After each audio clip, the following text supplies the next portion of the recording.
Assalamualaikum teman-teman semua. Welcome to Copet Cerdas 175. Kembali lagi bersama aku Azalia Sena yang akan menemani kalian semua dari awal video podcast kali ini sampai akhir video. Oke teman-teman semua, hari ini aku bakal mewawancarai salah satu perwakilan dari Lomba Pildacil. Istimewa banget kan, tanpa berlama-lama, kita sambut. Halo kakak. Halo. Boleh perkenalkan nama kamu siapa dan kamu kelas berapa?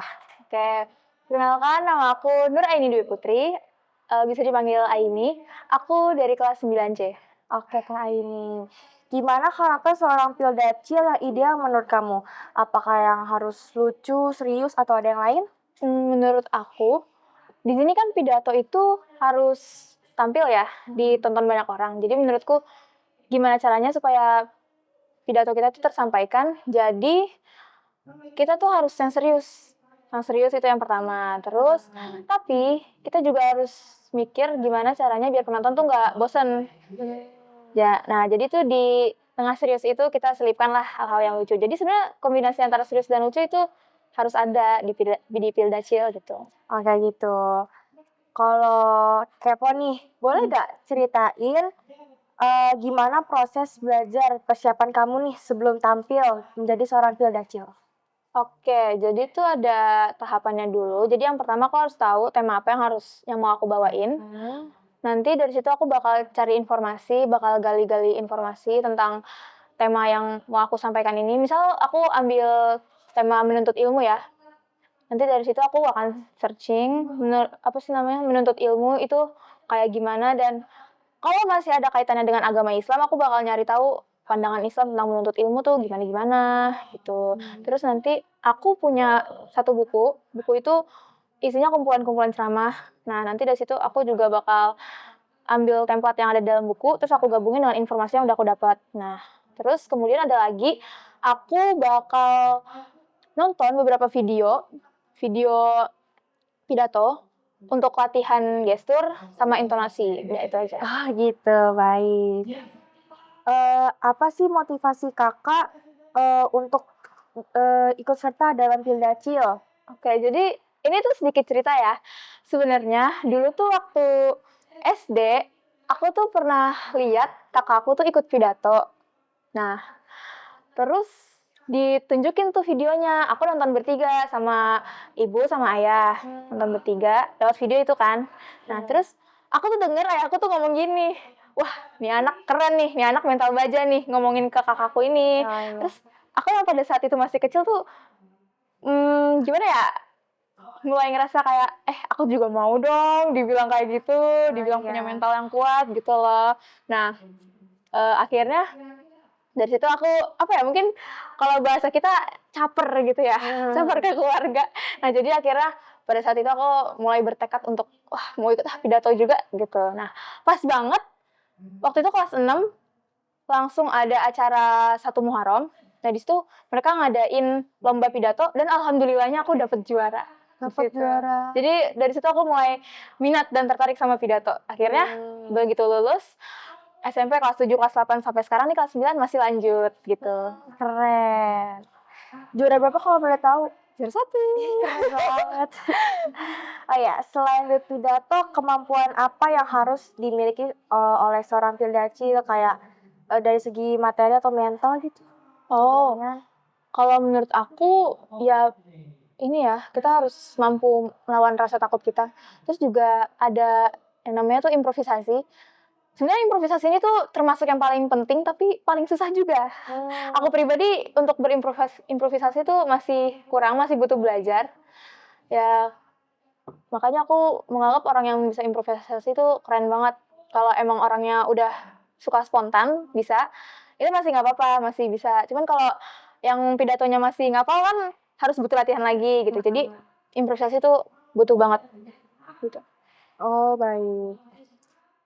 Gimana, kan kalau misalnya Pildacil itu kayak apa tuh, kayak pidato di depan banyak orang gitu kan, pasti Iya. ada rasa gugup gitu kan Betul. dikit. Itu gimana cara kakak buat ngatasinnya? Kalau aku, kan aku tipe Pildacil yang ngafal gitu ya. Jadi dari awal tuh harus benar-benar latihan yang matang, benar-benar harus yakin sampai kita yakin, benar-benar yakin bisa tampil. Nanti dari rasa yakin itu kita bisa udah hilang rasa takut lah. Jadi udah tenang, udah yakin, udah tenang, udah percaya diri sama diri kita sendiri. Nah, tapi kalau misalkan kita terlalu fokus sama rasa gugup kita, justru itu yang malah bikin nggak lancar pidatonya. Jadi kita terlalu fokus kayak overthinking, oh aku takut deh nanti belibet, atau aku takut deh nanti pidatonya nggak lancar, ada yang lupa, terus aduh itu nanti penontonnya ngeliatin aku sinis banget gitu. Jangan sampai kepikiran kayak gitu guys, soalnya itu malah yang bikin nggak lancar. Terus sama terakhir mungkin banyak-banyak berdoa sih, minta kelancaran sama Yang Maha Kuasa. Kalau boleh, bagiin dong ke penonton tips and triknya. Gugup. Gimana ya cara kita berpikir aja sih sebenarnya, maksudnya yang tadi aku bilang, kalau kita terlalu fokus sama gugupnya malah bikin gak lancar. Aku kalau tiap mau tampil, aku berusaha buat ilangin pikiran-pikiran negatif. Sama banyak-banyak doa, itu sih yang paling penting. Oh itu guys. Menurut kakak apa tantangan yang paling sulit untuk seorang Pildacil? Tantangan yang paling sulit ya, kalau lagi proses latihan, itu kalau kita tampilnya tuh mepet, itu menurut aku agak sulit. Apalagi orang yang nggak hafal, itu kalau waktunya nggak cukup, maksudnya waktu latihannya ya, itu bisa jadi ada yang kurang aja latihannya gitu. Jadi kurang maksimal. Nah, tapi kalau saat di panggung, mungkin agak susah kalau misalkan ada yang bikin kita ke distract ya bahasanya, ke distract. Nah, kayak gitu. Jadi ada penonton yang nyeletuk lah atau gimana, itu menurutku lumayan mengganggu, itu tantangannya gitu. Oh iya. Menurut kakak gimana seorang Pildacil bisa menyampaikan pesan secara efektif kepada teman-teman kakak yang sebaya atau guru-guru? Menurutku ya tadi yang aku bilang ya, kita penyampaiannya tuh harus yakin. Kita harus yakin. Nanti kalau misalkan kita yakin penyampaiannya, penonton juga pasti akan percaya sama kita. Kayak mereka tuh pasti bakal mikir kayak, oh ini orang beneran ngerti nih, beneran paham. Gitu. Karena kita yakin sama materi yang kita sampaikan. Jadi tersampailah ke mereka. Setelah Pildacil selesai, apa yang dirasain kakak? Apa manfaatnya yang dirasain kakak dalam kegiatan sehari-hari? Kalau aku mungkin ngerasa aku harus mengamalkan. Kalau mengamalkan kayaknya terlalu rumit bahasanya ya. Gimana ya bahasa yang lebih ringan ya? Pokoknya misalnya nih, aku menyampaikan pidato tentang menuntut ilmu. Oh ya, kita harus belajar teman-teman, kita harus menuntut ilmu sebagai seorang pelajar, gini gitu. Nah, nanti selesai pidato, aku tuh pasti bakal punya pemikiran kayak, oh aku udah menyampaikan begini, aku udah nyuruh para penonton untuk belajar, menuntut ilmu. Maka aku juga harus menuntut ilmu, aku juga harus lebih semangat belajar gitu. Jadi jangan sampai ada omongan-omongan kayak, dia mah nyampein doang, nggak dia sendiri aja kagak kayak gitu. Pasti banyak. Ya jadi salah satu manfaat aku pribadi tuh aku bisa jadi terpengaruh sama pidato aku sendiri gitu. Oh gitu. Misalnya nih, ada siswa yang pengen jadi Pildacil seperti kakak itu. Apa sih nasihat terpenting yang kakak berikan kepada mereka agar menjadi seorang Pildacil yang keren seperti kakak? Mungkin kalian harus yakin lawan rasa takut kalian.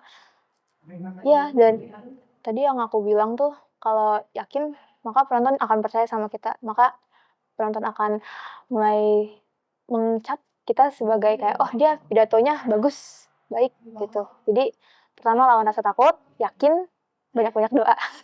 Udah itu. Gitu. Oh ya Kak, ini kalau boleh tahu spill dong dikit isi pidatonya saat kamu lomba. Oke, langsung aja kali ya. Jadi pidato aku tuh mengangkat tema menuntut ilmu, tapi judulnya jadi pelajar idola, siapa takut? Keren. Nah, di sini aku akan memberikan beberapa contoh pelajar idola ada salah satu contoh yang harus kalian ketahui, yaitu harus memiliki tujuan yang terarah. Seorang pelajar idola harus memiliki tujuan yang terarah, harus mampu menentukan tujuannya untuk di masa depannya nanti. Kita ibaratkan saja seperti seseorang yang ingin pergi ke pasar. Sudah tentu ia mengetahui barang apa yang harus ia beli saat sampai di pasar. Tidak mungkin ia pergi ke pasar tanpa membawa tujuan yang jelas. Maka pelajar idola juga harus begitu. Ia mampu memikirkan masa depannya, sehingga dari situ ia akan mampu mempersiapkan beberapa hal yang bermanfaat untuk masa depannya. Bentuk dukungan orang tua dan guru ke kakak itu seperti apa? Oke, jadi kalau guru dulu ya. Ya, boleh. Kalau guru itu benar-benar berperan penting banget bagi aku karena mereka lebih update gitu. Jadi kalau ada lomba, pasti kan kita nanyanya ke guru kita ya, Pak, ini gimana lombanya? Jadwalnya kapan? Gitu-gitu kan. Nah, itu sangat membantu. Kalau orang tua, aku pribadi sih sebenarnya aku jarang cerita ke ibuku. Maksudnya nggak langsung cerita kalau aku ikut lomba pidato, tapi aku ceritanya tuh pas sudah hari hanya. Jadi ngagetin aja gitu. Bu, Surprise gitu. iya betul. Bu, aku ikut pidato. Terus, oh ya udah ya, semangat ya gitu. Terus kayak, oh oke, yeay gitu. Ya udah. Itu kakak yang ke orang tua itu nyampeinnya ke ibu doang atau nggak ke bapak, ke apa gitu? Sebenarnya aku udah meninggal. Ih, kakak maaf ya. Maaf, dikira. Iya. Oh, ya udah baik. Terima kasih ya Kak Aini. Terima kasih. Dan aku sangat berterima kasih kepada kalian semua yang udah menonton dari awal video sampai video yang udah nemenin aku juga. Semoga kalian terhibur sama episode kali ini dan termotivasi dari Kak Aini. Sampai jumpa di episode selanjutnya. Dadah!